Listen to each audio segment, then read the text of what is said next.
네, 이렇게 경기도 포천의 한 민가에 포탄이 떨어지면서 7명이 중경사를 잇는 사고가 발생했는데요.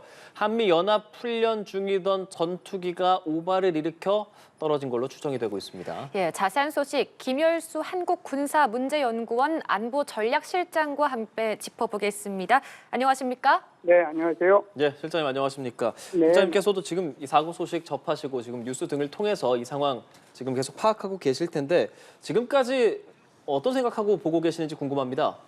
우선 예. 마음이 좀 착잡하죠. 이런 지금 여러 가지로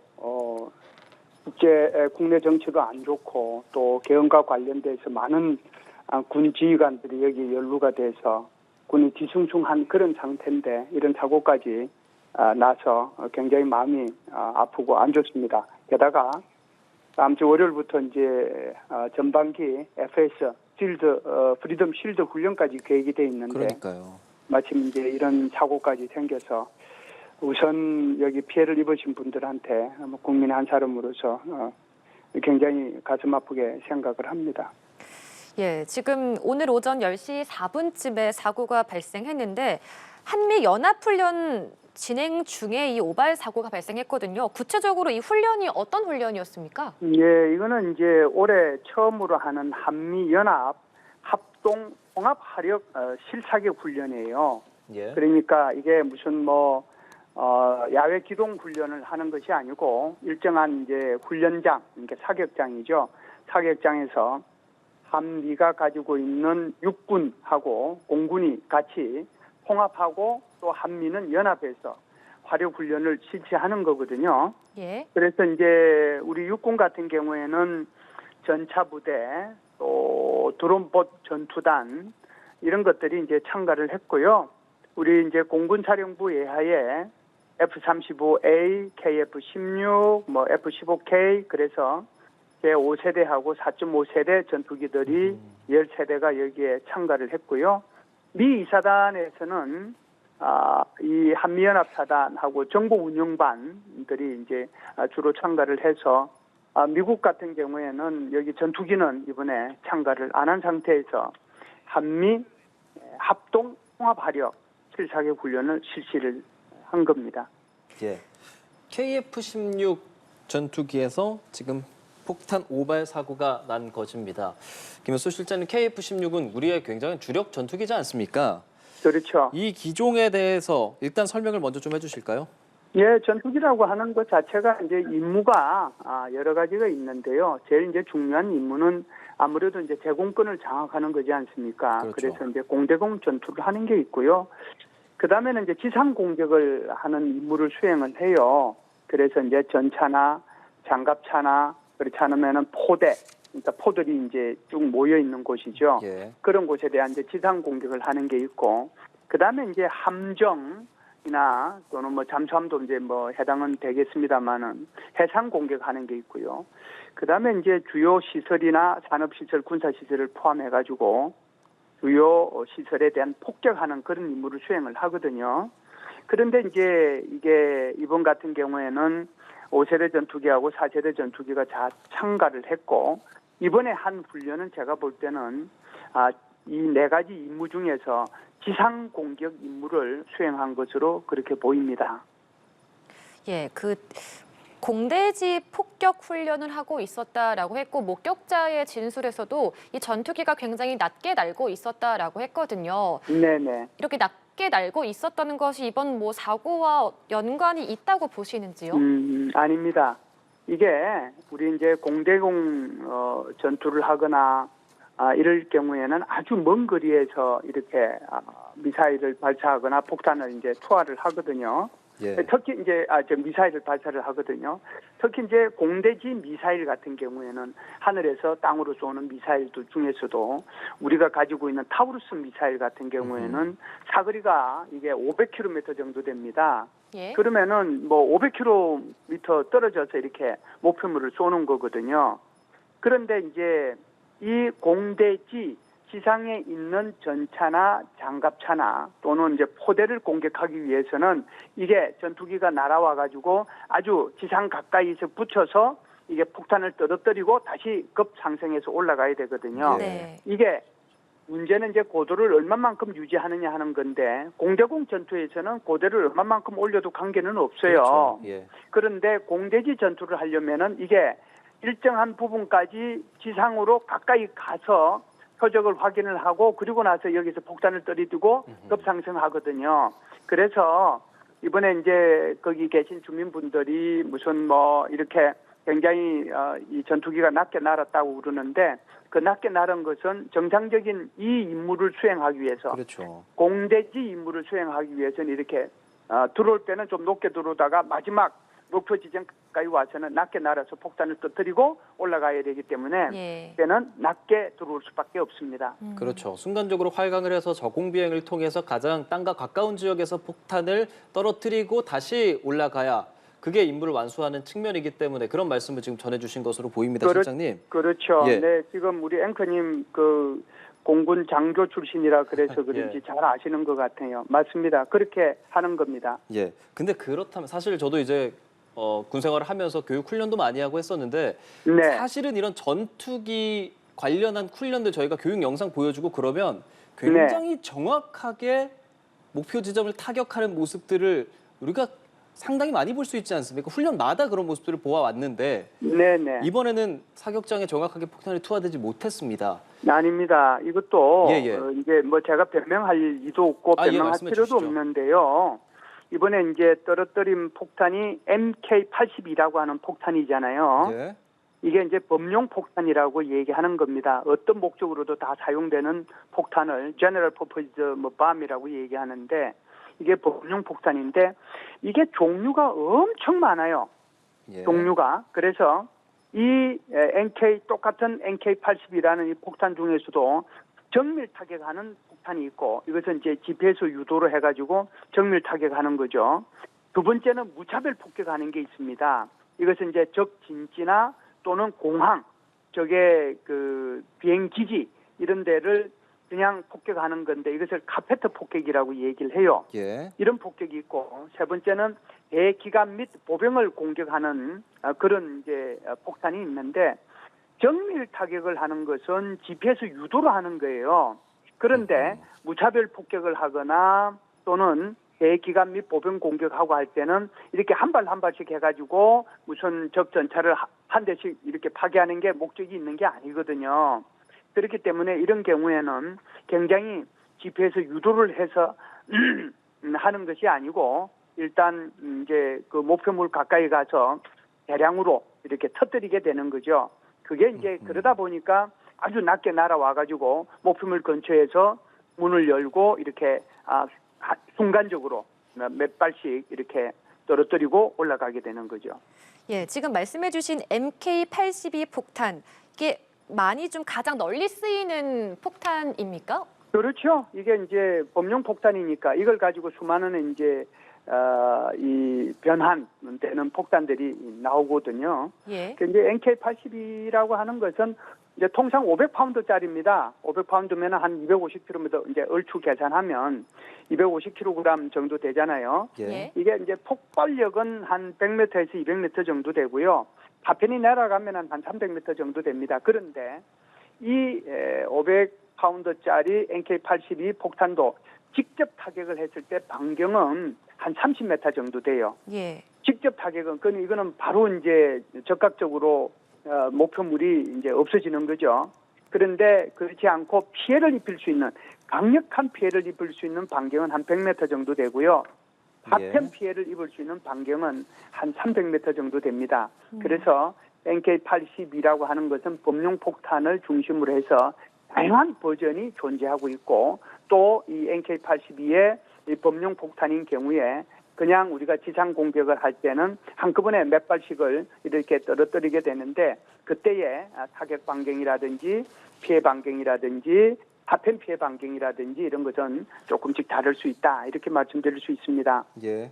MK-82 폭탄에 대한 말씀해 주셨고 그에 대한 위력이라든지 피해 내용도 말씀해 주셨습니다. 이 사고로 7명이 다친 것으로 파악이 됐습니다. 민간인 5명과 군인 2명으로 알려졌고요. 저희가 앞서 7명 사망이라는 멘트가 있었는데 그 부분은 7명 중경상이라는 부분 저희가 정정해서 말씀을 다시 드리도록 하겠습니다. 민간인 5명과 군인 2명 이렇게 다쳤습니다. 실장님, 사실 이 MK82 폭탄이 말씀해 주신 것처럼 그렇게 그 전투기에서 쓰이는 폭탄이기는 한데 이게 목적이라든지 어떻길래 이거를 지상에다 떨어뜨리는 것인가, 훈련 상황이 어떤 훈련을 가정했기에 이런 폭탄이 떨어졌을까, 이거 궁금해하시는 분들도 계실 것 같습니다. 네, 제일 중요한 것은 이제 우리가 어떤 목표를 이제 정해가지고 공격해 들어가면 상대방도 자신들의 진지에서 우리를 공격하려고 하지 않겠어요? 예. 그래서 그 상대방 진지에 아마 북한군들이 거기에서 강력한 저항을 하고 있다. 이것을 가정을 해서 아마 이렇게 폭탄을 떨어뜨리지 않았겠느냐. 그래서 이거는 제가 볼 때는 아무래도 기본형 비유도 폭탄이 이제 아마 여기에 해당이 될 텐데 이것도 뭐 좀 더 분석은 필요할 것으로 보입니다. 제가 여기에 포천에 있는 성진과학화 훈련장에 몇 번을 갔었거든요. 예. 이게 이제 매년 가을에 주로 이제 우리 최고 군 통수권자를 모시고 한미 간의 합동, 연합 및 합동 화력 시범을 할 때 여기서 주로 해요. 그래서 이제 그 시범 훈련을 할 때 제가 여기 몇 번을 가본 적이 있는데 굉장히 이 훈련장이 민가에서 좀 떨어져 있고 완전히 산으로 보면 산에서 한 7분 능선? 그 정도 위로 이렇게 마을에서 쭉 위로 올라가야 돼요. 그리고 나서 이제 거기에 도착을 하면은 굉장히 좀 넓은 이렇게 훈련장이 나오게 되거든요. 예. 훈련장의 제일 끝부분이 소위 말해서 이제 제가 있는 위치가 여기에서 만일 이제 공격하는 쪽으로 이렇게 공격해 들어가면 제일 끝부분에 이렇게 타격할 수 있는 데가 한 8분 능선, 9분 능선 정도 돼요. 예. 그리고 이제 산을 이제 10분 능선으로 끝이라고 보면 그 너머에 다시 마을이 있거든요. 그런데 지금 제가 이제 정확하게 이 마을이 오늘 피해를 입으시고 다치신 분들이 어느 쪽 마을인지는 모르겠어요. 그러니까 이 훈련장을 진입하기 전에 있는 마을인지 그렇지 않으면은 훈련장을 넘어서서 10분 능선 그 정상을 넘어서서 있는 마을인지 정확하게는 뭐 잘 모르겠습니다. 그런데 이게 지금 이제 떨어진 것을 이게 NK82가 떨어졌다고 하니까 떨어진 것을 최대한 낮춰서 떨어뜨리고 올라갔다. 이렇게 보면 이게 정상적이라고 하면 아무래도 여기서 조금 잘못이 있었다라고 하면 오히려 10분 능선을 넘어선 마을에 그런 피해가 있었을 수도 있는데 이것은 뭐 현재 있는 분들이 더 잘 아시리라고 생각을 합니다. 예, 실장님, 저희가 좀 다소 이해하기 어려운 점이요.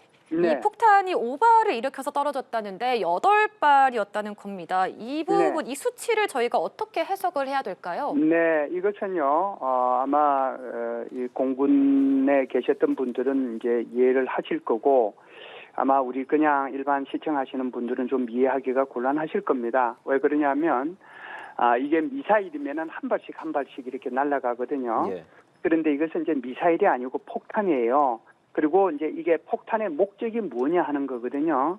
이 폭탄의 목적이 저기 이제 우리가 가정을 하는 거죠. 저기 지금 어떤 목표 지역에 이렇게 밀집해서 우리를 공격하려고 대기 중에 있다. 그러면은 그걸 가지고 그쪽에 가서 이 공군기들이 그곳에다가 폭탄을 터뜨려 가지고 어찌됐든 그 적의 전투력을 소멸시켜야 되잖아요. 예. 그렇게 소멸시키려고 하면은 한 발 떨어뜨리면 되겠어요. 그렇지 않으면은 한꺼번에 여러 발을 떨어뜨려야 되겠어요. 그냥 우리가 상식적으로 생각을 해도 한꺼번에 여러 발을 떨어뜨려야 될 것 같지 않습니까?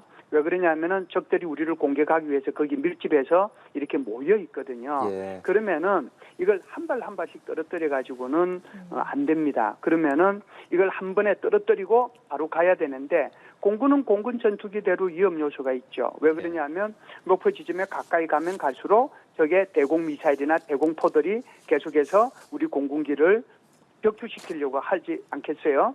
그러려고 하면은 목표 지점에 가서 한꺼번에 여러 발을 떨어뜨리고 바로 급상승해서 올라가야 된단 말이죠. 그렇기 때문에 그러니까 상황 자체는 적이 밀집해서 우리를 공격하려고 있기 때문에 그 지역에 가서 포탄을 떨어뜨리는데 그것을 한 발을 떨어뜨리면 되는 것이 아니고 이것은 여러 발을 한꺼번에 떨어뜨려야 되는데 이번 훈련 같은 경우는 8발을 한꺼번에 이렇게 떨어뜨린 것으로 보입니다. 이것은 원래 전술 상황에 맞는 그런 투발이다 이렇게 보죠. 예, 뭐 훈련 상황을 조금 더 말씀을 드리는 편이 나을 것 같은데 이제 네. 말씀해 주신 것처럼 지대공 미사일, 그러니까 적이 땅에서 우리의 전투기를 공격하고 그것에 대해서 뭐 F-35A 등이 무력화시킨 다음에 말씀해 주신 것처럼 F-15라든지 우리 KF-16이 저고도 비행을 통해서 근접 항공 지원, 그러니까 실폭탄을 투하하는 그런 훈련을 하는 중이었고 그렇기 때문에 한 번에 8발을 다 투하하는 상황이었는데 다만 그게 정확하게 투하가 되지 못해서 지금 같은 사고가 났다 정도로 좀 이해를 할 수 있을 것 같습니다. 제가 이렇게 설명해드린 것보다 훨씬 더 잘 설명을 하셨어요. 그래서 예, 그게 예. 지금 말씀하신 것처럼 사실은 이게 적을 이제 공격을 하려고 하면은 적의 이제 방공 진지 같은 것들을 먼저 무력화시켜야 되잖아요. 그렇죠. 그래서 이제 전자전을 통해 가지고 무력화시키고 그리고 이제 아주 깊숙한 곳 그리고 이제 전략적으로 중요한 그런 곳에는 스텔스 전투기가 필요하죠. 그래서 이제 F-35 같은 게 들어갈 수가 있는 거고 그리고 이제 나머지 우리 4.5세대인 KF-16, FA-50 이런 것들은 바로 지금 이제 적의 지금 물이 지어 있는 저게 네. 집단적으로 있는 이런 그 적들을 향해서 바로 이제 폭탄을 투하하게 되는데 그 폭탄 투하하는 것 자체가 굉장히 쉬운 것 같지만 굉장히 어려움이 있습니다. 왜 그러냐면 적들도 바로 우리 공군지들을 격추시키기 위해서 온갖 노력을 다할 거기 때문에 예, 예. 가능하면은 한꺼번에 가서 거기에 폭탄을 투하해가지고 적을 소멸시키고 바로 이렇게 전투기가 써야 되거든요. 그렇기 때문에 이렇게 8발이라는 그런 폭탄을 한꺼번에 투하를 했다. 이렇게 보시면 될 것 같습니다. 그렇다면 정확하게 사격이 되지 못했다. 이 부분 유도 방식이 아닌 무유도 방식이다. 이 부분도 다시 한번 설명을 좀 부탁드리겠습니다. 네, 우리가 이제 대부분의 이제 미사일 그러면은 다 이제 이게 GPS를 통해서 또 뭐 다른 이런 유도 방식을 통해 가지고 전부 다 유도를 하는 것처럼 이렇게 생각을 하잖아요.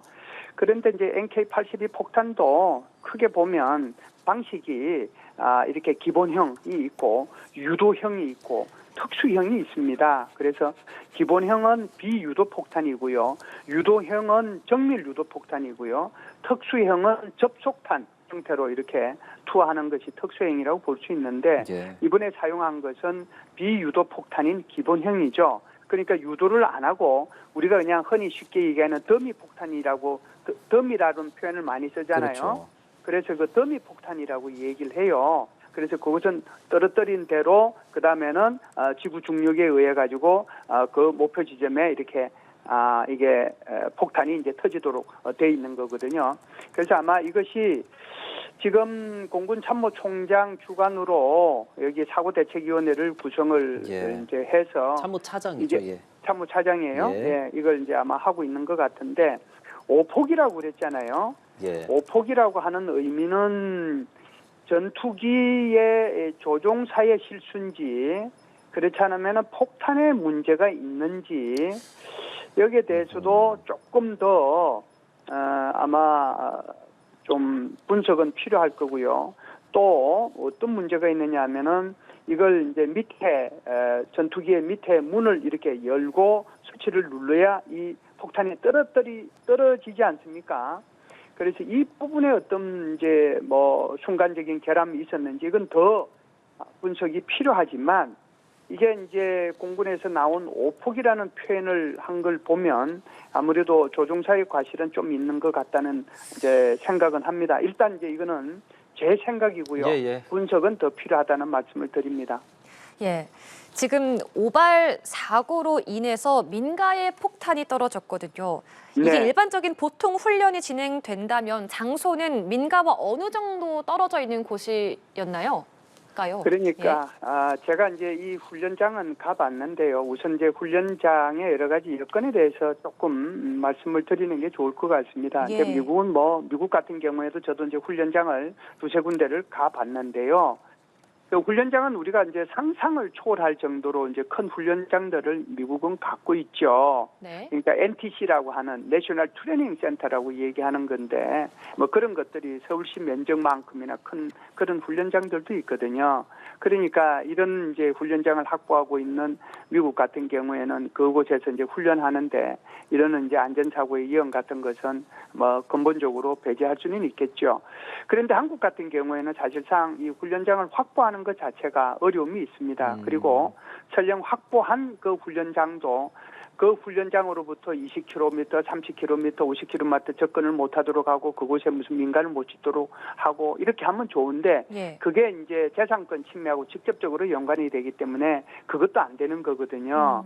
그런데 제가 이제 군인들의 입장에서 보면은 가장 좋은 것은 이제 사실상 A 훈련장에서도 훈련을 한번 해보고 예. 또 B 훈련장 가서도 훈련을 해보고 C 훈련장 가서도 그러니까 다양한 상황 속에서 다양한 훈련을 하면은 아무래도 전투력이 좀 올라갈 수 있지 않겠습니까? 그런데 이제 한국 같은 경우는 워낙 훈련장이 제한되다 보니까 늘 같은 곳에서 훈련을 할 수밖에 없어요. 그리고 이제 포천시에 있는 성진과학과 훈련장도 마찬가지거든요. 이게 제가 아까 말씀드렸다시피 민가에서 아마 차량으로 가면은 제 기억상으로는 한 10분 내외 정도 됐던 것 같아요. 10분 내외 그 훈련장까지 올라가는데 그러면은 이제 산이 아주 큰 산이 있는데 그 산에 한 6부 정도까지 이렇게 밑에서부터 이렇게 올라가야 되는 거거든요. 그리고 이제 한 6부 능선에서부터 굉장히 큰 이제 평지가 있어서 거기서 이제 훈련을 하고 그리고 이제 목표 지점 그러니까 원래 이제 오늘 타격하려고 했던 목표 지점은 통상 산 정상에 한 7부, 8부 능선 그 정도의 목표 지점들이 주로 있어가지고 안전을 고려를 하는데 예. 사실상 우리 한국의 이런 훈련장 여건들이 좀 이렇게 사고의 개연성이 있어서 예. 훈련하는 육군이든 해군이든 공군이든 훈련하는 측 입장에서도 보면 굉장히 조심을 하고 하는데도 이런 안타까운 사고가 생겨서 저도 한편으로 마음이 좀 착잡합니다. 예, 뭐 우리 군 훈련 여건에 대한 부분들 어느 정도 불가피한 부분들에 대해서는 말씀을 해주셨어요. 다만 저희가 조금 전에 이제 목격자분과 전화 통화도 연결을 했었거든요. 그 네. 당시에 말씀하시는 게 뭐 최근 들어서 뭐 낮게 난다든지 항공기의 소음이 더 심해졌다든지 이런 표현들을 좀 써주셨는데 그러면 가까이 사시는 분들도 지금 특별히 이런 훈련이 뭐 이번 달부터 혹은 10일부터 진행된다 이런 것들에 대한 공지, 인지 같은 것들이 전달이 안 된다고 봐야 되는 겁니까? 아니요, 훈련하면 예. 다 통지를 합니다. 그렇습니까? 제가 알고 예. 있기로는요, 훈련하게 되면 언제 훈련한다고 다 알려주고요. 우리가 이제 일반 그 사단급 훈련장, 네. 또 소총 사격 훈련장, 또 수류탄 투척 훈련장 이런 훈련장 할 때도 네. 일일이 통보해주고 거기 사이렌까지 울리고 거기에 이제 붉은 깃발 꽂아서 못 들어오게 하고 통제를 이제 가능하면은 이제 알려줄 건 알려주고 그리고 이제 거기에 들어오면은 사고가 생기니까 뭐 계속해서 이제 지속적으로 이제 어떻게 보면 아주 조그만 훈련장 같은데도 그렇게 사이렌도 울리거든요. 그래서 아마 이 주민들한테도 제가 알고 있기로는 아마 이미 이 행정계통을 통해서 통보가 되지 않았을까 이런 생각은 합니다. 그런데 이게 통보됐다는 거 하고요. 네. 그리고 이제 이런 사고가 생겼다는 거 하고는 좀 다르다고 봐야 되겠죠. 그리고 이제 이게 아까도 좀 말씀을 드렸습니다만은 전투기가 왜 이렇게 낮게 나느냐. 전투기 임무에 따라서 다르죠. 그 임무가 공대공 그러니까 적의 전투기를 이렇게 격추하기 위해서 이렇게 비행을 하게 되면은 먼 거리에서 할 수 있으니까 높은 고도에서 이렇게 날아다닐 수 있지만 지금처럼 지상에 있는 표적을 이렇게 경멸시키기 위해서는 아주 낮은 곳으로 내려와야 되기 때문에 일정한 고도를 유지했다가 낮은 고도로 내려오게 되는데 그 낮은 고도로 내려오는 지점이 아무래도 이제 민가하고 가깝지 않겠습니까? 그렇겠죠. 그러다 보니까 민가에 계시는 우리 민간인 분들은 아무래도 불편함이 있을 수 있다 이렇게 보죠. 예, 지금 떨어진 폭탄 MK82 폭탄이요.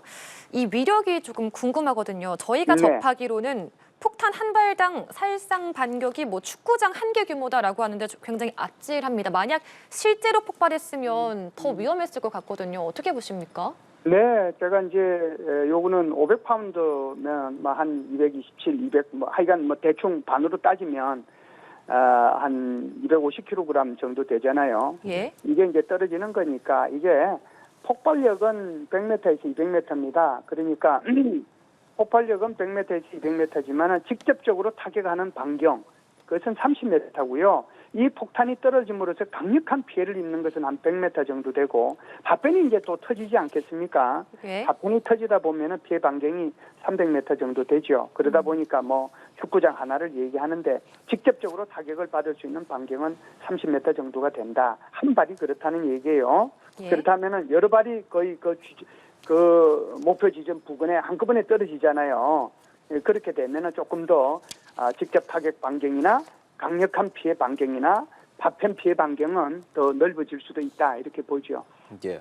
지금 오발탄 8발을 공군 차원에서는 모두 수거했다라고 밝힌 상황이거든요. 네네. 예, 이렇게 되면 2차 사고에 대한 부분은 그래도 걱정이 좀 덜하겠다라고 볼 수 있는 겁니까? 그래서 이제 8발을 수거했다는 것이 8발이 거기에 지금 민가 지역에 다 한꺼번에 터진 건지 예. 그중에 일부만 터진 건지 그중에 어떤 것은 또 폭발이 안 된 건지 어찌됐든 8발을 다 수거했다라고 하는 것은 터진 것은 수거가 안 되잖아요. 네. 예. 그러니까 그 파편을 수거했다는 뜻이겠죠. 그러니까 그 파편을 포함해가지고 이 8발에 대한 것은 수거가 됐다 이렇게 봐야지. 뭐 거기 떨어졌는데 아무 거기서 폭발도 안 일어났으면은 그게 온전한 상태로 있는 거잖아요.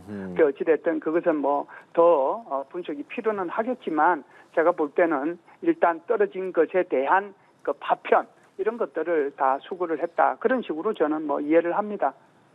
예.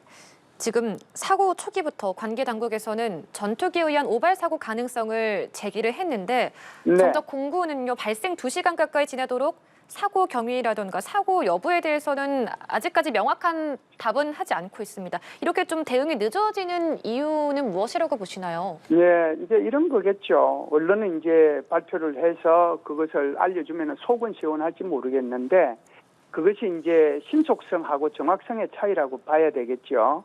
무엇이든지 신속하게 하려고 하면 정확성은 떨어지는 거고요. 예. 정확성을 기하려고 하면 신속성은 떨어집니다.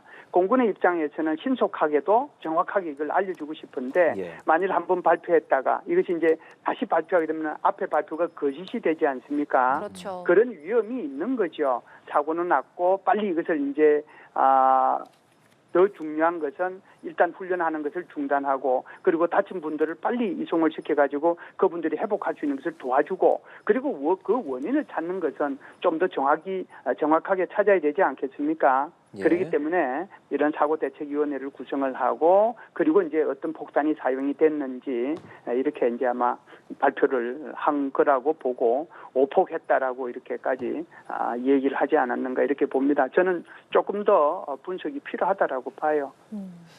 그런 것들을 이제 군 차원에서 조사하고 하는데 어느 정도의 시간이 걸릴까 이런 부분도 좀 궁금합니다, 실장님. 글쎄요, 이게 이제 공군 같은 경우에는 비교적 뭐 그렇게 오랜 시간이 안 걸릴 겁니다. 그러니까 바다에서 일어나는 일은 이제 이게 바다 밑이니까 예. 이제 사고가 나면 그것은 굉장히 오랜 시간이 걸려요. 그런데 이게 공중에서 일어나는 일이거나 또는 지상에서 일어나는 일은 비교적 이제 빨리 할 수가 있겠죠. 그래서 아마 이제 이 KF-16이 기지로 돌아갔으니까 기지에 돌아가면 사실상 이게 폭탄의 문제라든지 그렇지 않으면은 이게 핵지 그러니까 문 여는 거 폭탄을 떨어뜨리기에는 문 여는 거의 문제라든지 그거 이제 스위치를 작동했을 때 작동 여부라든지 이런 것들을 이제 다 검사를 해야 되지 않겠어요?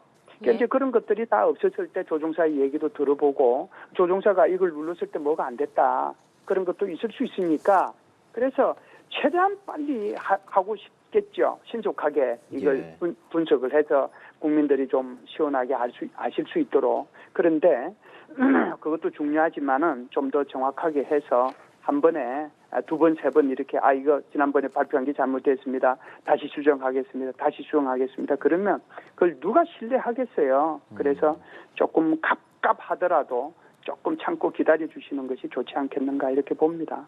예, 공군에서도 박기환 참모차장을 위원장으로 사고대책위원회를 구성해서 정확한 사고 경위와 피해 상황을 조사 중이라고 전한 상황이고요. 이 비정상 투하 사고로 민간 피해가 발생한 데 대해 송구하게 생각하고 부상자의 조속한 회복을 기원한다. 피해 배상 등 모든 필요한 조치를 적극 시행하겠다라고 강조했습니다. 자, 이런 부분들은 어느 정도 사고 원인이라든지 이런 것들이 나온 뒤에 피해 배상이 진행되는 겁니까? 그런 거는 피해 배상이 먼저 진행이 될 수 있는 거죠? 지금 뭐 피해 배상이 사실상 어떻게 보면은 뭐 중요한 게 아니잖아요. 제일 예. 중요한 것은 우선 그분들이 빨리 회복할 수 있도록 도와주는 것이 이제 중요한 거고요. 그렇죠. 그리고 나서 이런 사고가 재발되지 않도록 하는 것이 이제 중요한 거고, 그리고 나서 이제 이분들에 대해서 또 어떻게, 또는 지역 주민들에 대해서 어떻게 배상을 할 건가 하는 것이라고 저는 봐요. 그래서 조금 이렇게 너무 예. 서두르지 말고 조금 차분하게 이 문제를 어떤 것이 먼저 해결해야 될 문제인지 경중완급을 따져서 접근을 했으면 좋겠다는 생각은 합니다. 예. 지금까지 상황 다시 좀 정리를 해드리겠습니다. 오늘 오전 10시 4분쯤에요. KF-16 공군의 전투기에서 MK-80이라고 말하는 그 전투기에서 그 땅으로 떨어뜨리는 폭탄 8발이 비정상 투하가 된 사고에 대해서 저희가 지금 전해드리고 있는 상황이고요. 공군도 이 폭탄들이 사격장 외부 지역에 떨어졌다. 포천의 민가에서 이런 사고가 발생한 게 공대지 폭탄에 의한 것이다. 라고 시인을 한 상황입니다. 자, 실장님, 지금 네. 사고가 일어난 상황에 대해서 다시 한번 좀 정리를 해 주실까요? 예, 오늘 예. 2025년 첫 이제 연합 및 합동 통합하력 실사격 훈련이 경기도 포천시에 있는 성진과학과 훈련장에서 진행이 됐는데요. 여기에서는 주로 육군의 전차부대, 그리고 드론봇 전투단, 그리고 이제 미 이사단의 정보운용반, 그리고 이제 공군작전사령부의 예하 전투비행단이죠.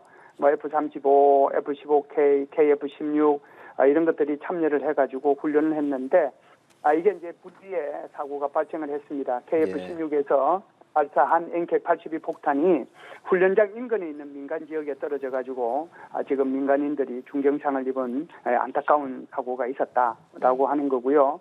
그리고 이제 이에 대해서 공군 참모차장을 중심으로 해가지고 지금 사고대책위원회가 구성이 돼서 사고의 원인과 앞으로 이제 어떻게 재발 방지를 할 것이며, 그리고 이제 피해를 어떻게 배상을 해줄 것인지 여기에 대한 것을 지금 준비하고 있다, 이렇게 말씀드릴 수 있습니다. 예. 오늘 훈련이요. 한미 훈련인 자유의 방패 프리덤 쉴드라고 하죠. 연합훈련과 연계해서 시행되는 과정에서 사고가 발생하지 않았습니까, 실장님? 자, 네. 이 자유의 방패 훈련에 대해서 다시 한번 설명해 주실까요? 예, 자유의 방패 훈련은 이제 통상 전반기에 한 번 하고 후반기에 한 번 하는 한미 간의 연합 연습 및 훈련입니다. 그래서 이 자유의 방패 훈련은 이제 전반기에는 그냥 자유의 방패에서 프리덤 실드라고 얘기를 하고요. 후반기에는 얼지 훈련을 이제 같이 포함하고 있기 때문에 얼지 프리덤 실드 훈련이라고 합니다. 예. 이번에 전반기에 실시하는 이 훈련은 3월 10일부터 14일까지 1부가 있고요.